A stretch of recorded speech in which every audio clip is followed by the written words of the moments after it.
पाकिस्तानी अदाकारा ऐमन सलीम के घर खुशी का समा। अदाकारा के यहाँ पहले बच्चे की पैदाइश, नाम भी बता दिया। पाकिस्तान शोबिस इंडस्ट्री की मारूफ अदाकारा ऐमन सलीम के यहाँ पहले बच्चे की पैदाइश हुई है।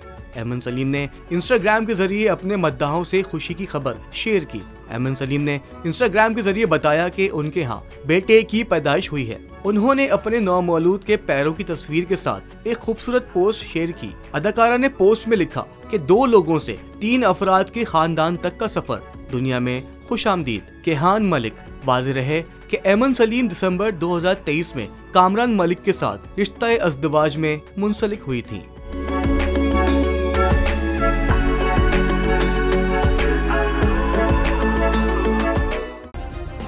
सब्सक्राइब करें और बेल दबाएं ताकि कोई खबर रह न जाए।